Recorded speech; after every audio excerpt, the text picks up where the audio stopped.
What's up, NASCAR fans? Welcome to the future. We've been living in it on this channel for quite some time. We've been talking about gimmicks and playoff formats and how we hate them and it's ruining the sport. And it seems like everybody's caught up. So, welcome. We're all living in the future. And I hate to break it to all of you. It's too late. We can't turn back around. You guys had a chance to stop this from happening. You guys had a chance. I tried to warn you. Marty, it's about your kids, Marty. I tried to warn you. But unfortunately, this is a very messy situation for NASCAR. And you can see it in the reaction from the media. You can see it in the reaction from the drivers. You can see it in the reaction from NASCAR themselves. And probably most importantly, you can see it in the reaction from the fan base. A turn that I really never expected to see. I guess I'm glad to see the reality check finally hitting, but I think it's just too late. The fan base hates what NASCAR has become. And so in this video, we're going to talk about exactly what happened in Phoenix this weekend and the long and complicated implications of changing a format for determining the champion to go back to something either a little bit more legitimate or totally back to full season points. And ultimately, there's going to be a lot of inconvenient truth in this video. So if you like inconvenient truth, although most of the time it's not going to be about NASCAR these days, feel free to subscribe. I like to think we are a good place to discuss motorsports on this channel. But the inconvenient truth, I think that a lot of people need to understand. And despite the fact of how much I think a lot of us want to go back and want to turn back the clock, it's not going to be magically 2003 in NASCAR again, right? And I think in the short run, the short term, not the long term, we're going to talk about the long term impact of changing the format to whatever it might end up being in NASCAR. But I think that in the short term, NASCAR is about to absolutely blow their foot off, especially if they go back to full season points.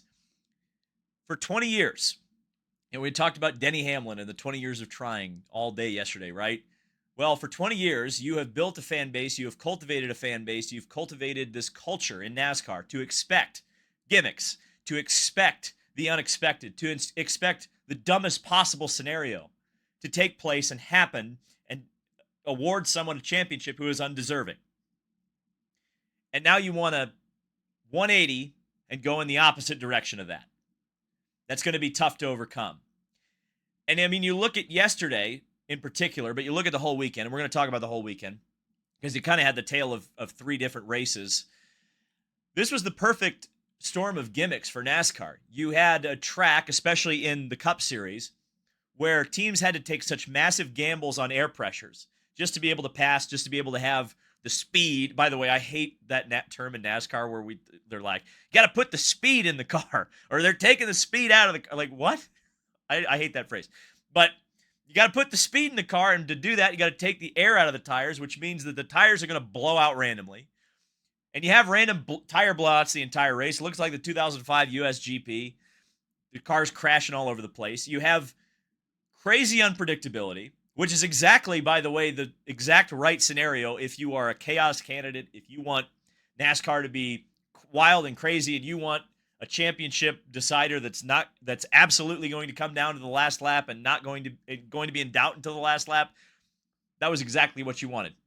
And of course, you have the gimmick, which is green, white checkers. We've had that forever, but it reared its ugly head when William Byron's tire blows out, he hits the wall, and Denny Hamlin has to fight from mid-pack after taking 4 tires to try to win the championship. And of course, because of that, because it's a format where the winner takes all, the first driver in the championship 4, regardless of how the rest of the race has gone, regardless of how the rest of the season has gone, regardless of whether that driver even wins the race, wins the championship. It was the perfect storm. And here's the deal. This was exactly what NASCAR wanted. 2 of the 3 races, I would say, were exactly what NASCAR wanted, what they designed this format to create. Exactly what NASCAR wanted. And yet, the fan base could not be in a worse position. The industry could not be in a worse position in their feelings about what took place this weekend.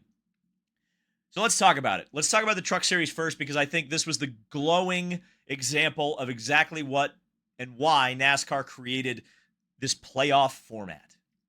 Corey Heim, completely dominant throughout the entire year, won 12 races, untouchable. Would have won the championship with like 10 races to go. That might be a little bit of an exaggeration, but not much of one, right? He was faced with an impossible task. He has to restart on a green-white checker deep in the field.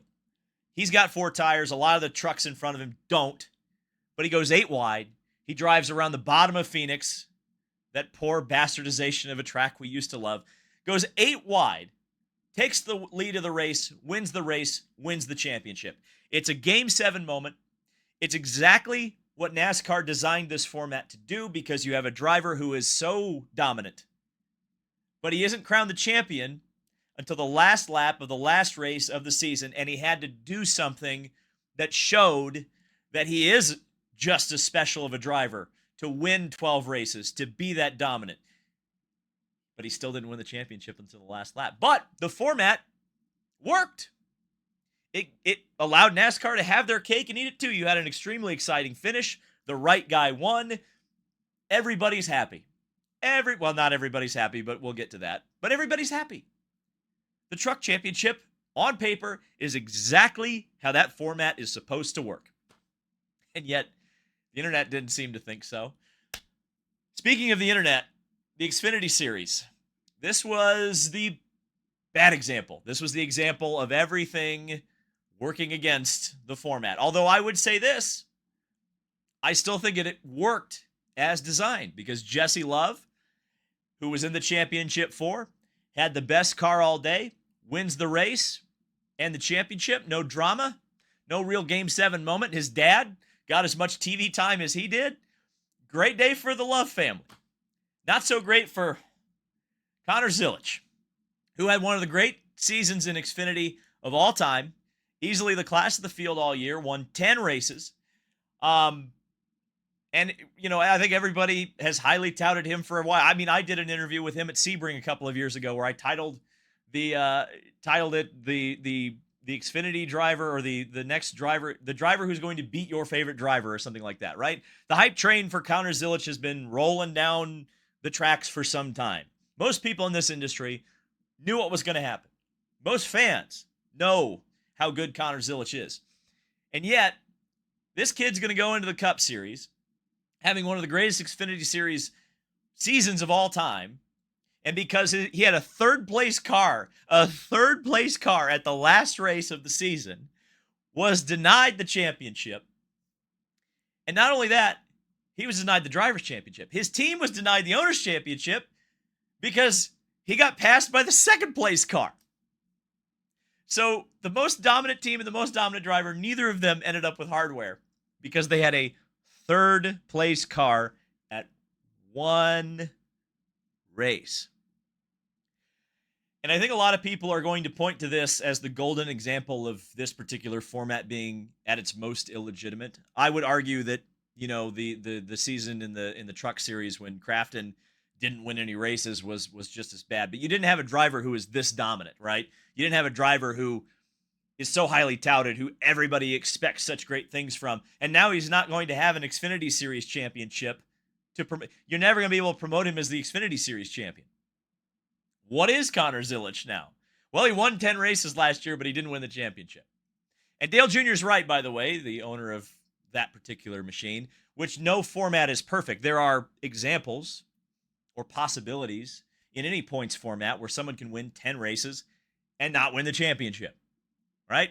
I think Ryan Newman's a great example of that. I don't remember if he won exactly 10 races or maybe a little bit less than that in 2003 when Matt Kenseth won the championship in the last Winston Cup Series points format, right? But Ryan Newman's a great example of that. But Ryan Newman didn't go into the last race with an insurmountable points advantage and not be given the hardware. He got beat fair and square by Matt Kenseth. I don't think a lot of people felt like Connor Zilisch was beat fair and square for that championship, at least based on the rules he was. The rules as they are. But the court of public opinion is not in their favor. And I guess the question will be asked, and I will answer it a little bit later in this video. Would people have tuned into the Xfinity Series race at Phoenix, the last race of the season, if Connor Zilisch had already wrapped up the championship? I think it is worthy of a discussion. Kyle Larson. This was, yesterday at Phoenix, it was Game 7 moment after Game 7 moment. The 5 crew for Hendrick Motorsports gambled twice on a 2-tire stop on the last 2 restarts of the race, got track position. The late race caution came out, like I mentioned, when there was a tire blowout. It's William Byron. Oh, my God, it's one of the championship contenders, one of the championship 4. Game 7 moment. Last-ditch restart. Larson's just a couple of cars ahead of Denny Hamlin.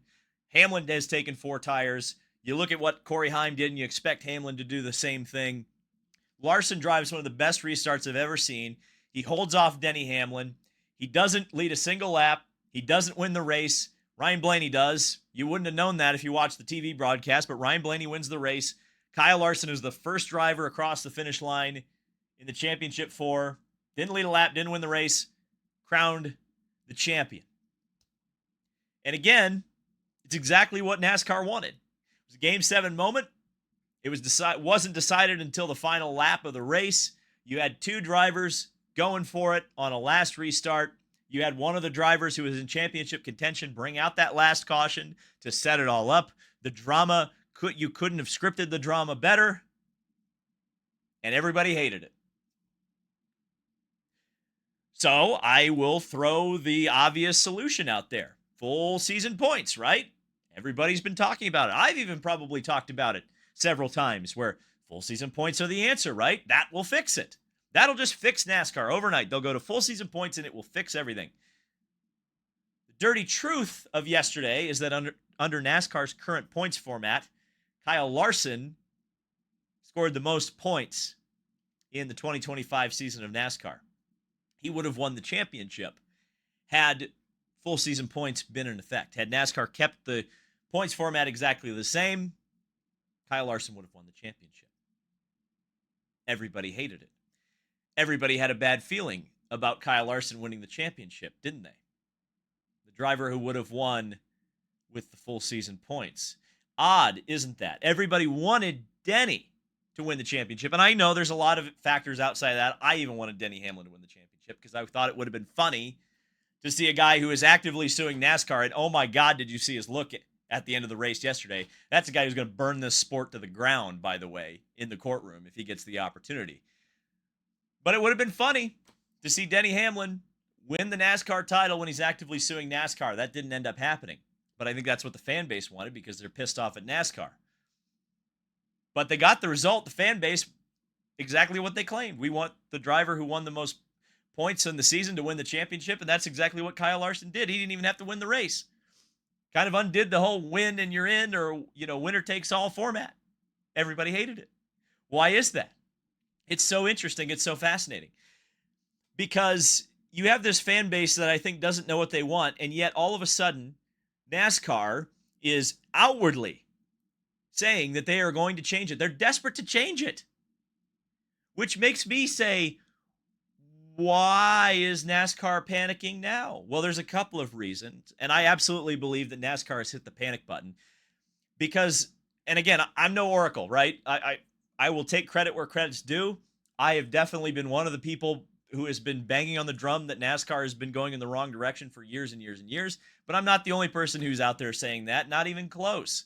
And if some dumbass on YouTube sitting in a gaming chair, for the last 5, 6, 7, 8, 9, 10 years can say, well, this format doesn't work. It's an illegitimate way to discover a champion. It's all wrong. I'm not ahead of the curve. They had to have known this. They're not stupid. Why they insisted for so long to stick with this format, dig this hole, and now all of a sudden that they're down at bedrock and they're looking up at how high that hole is that they've dug and realizing that no one's coming to save them. Now all of a sudden they're going, uh-oh, well, what are we going to do? I guess we have to go back to where we were up there. But it doesn't just start and end with full season points. I don't know. I can't speak for others. I can only speak for myself with this point.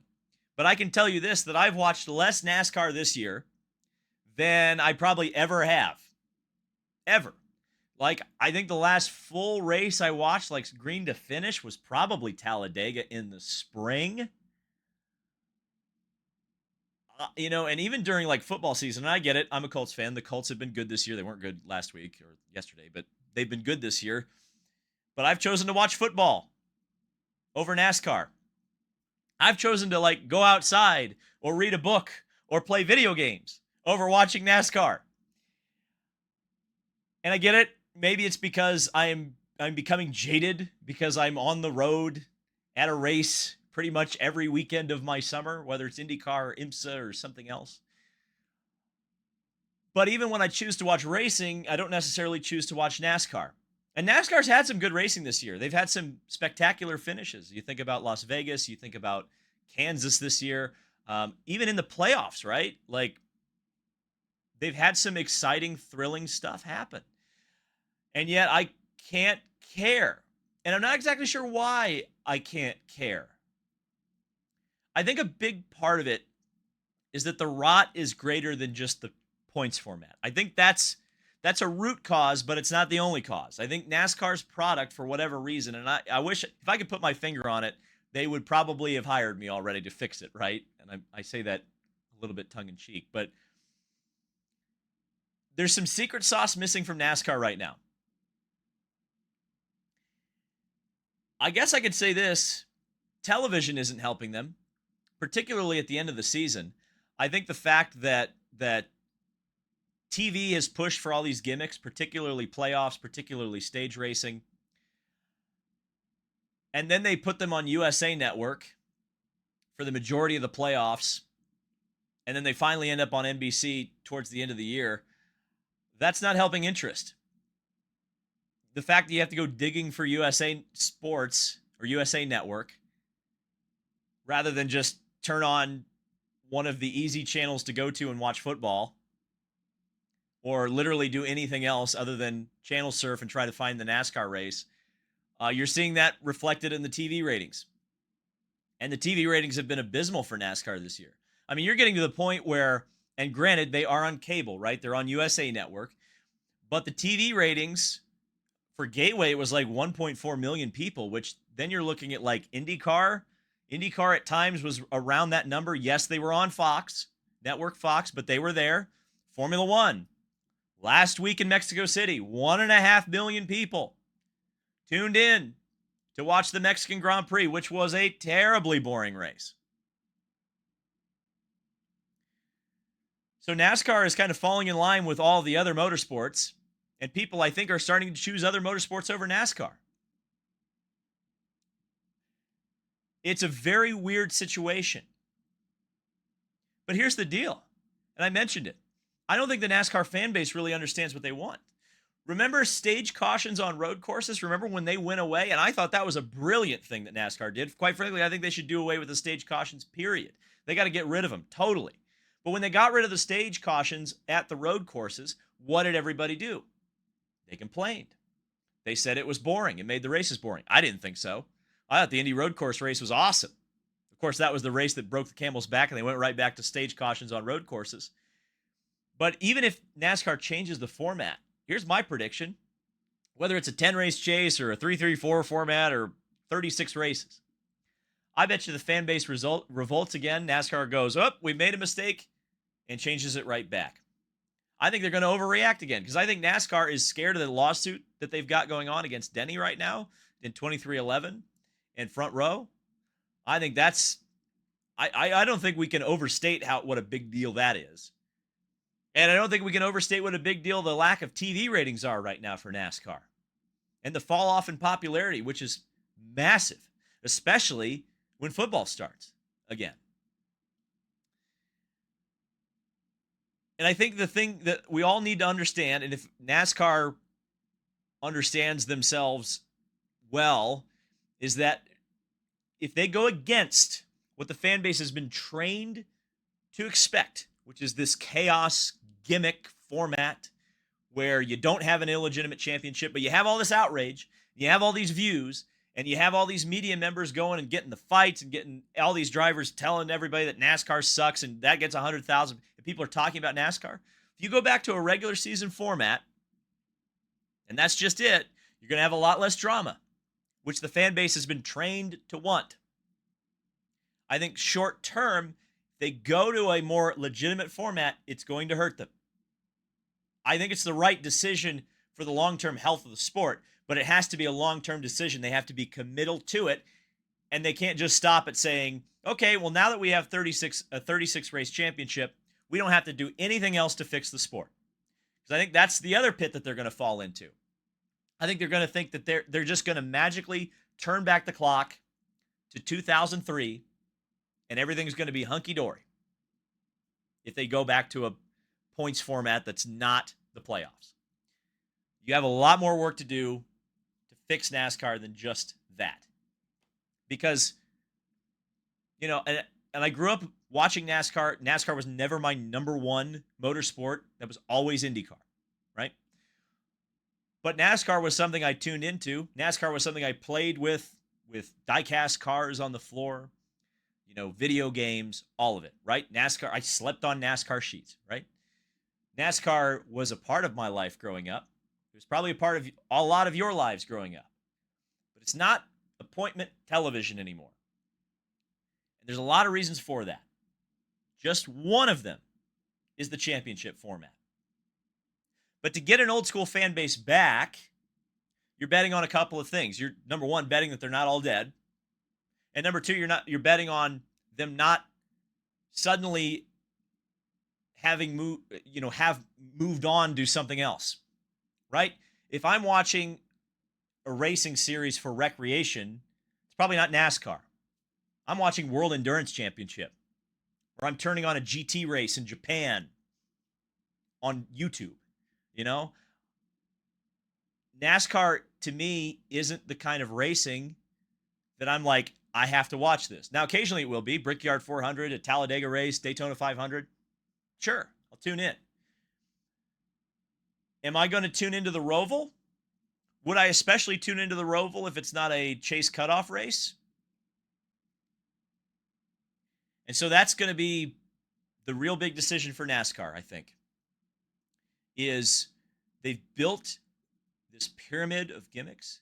They've built this sport, which is built on gimmicks.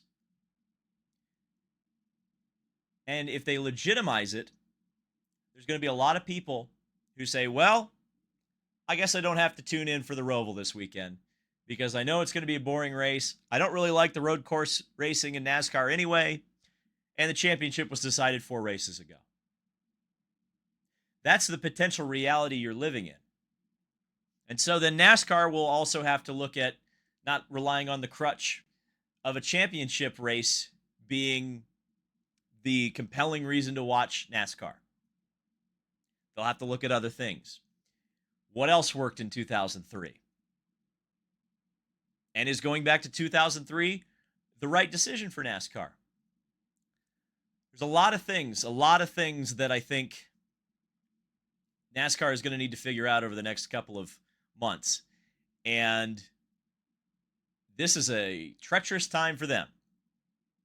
And once again, I'll say the very fact that they're looking at this in the first place, the very fact that they are admitting that this format does not work anymore,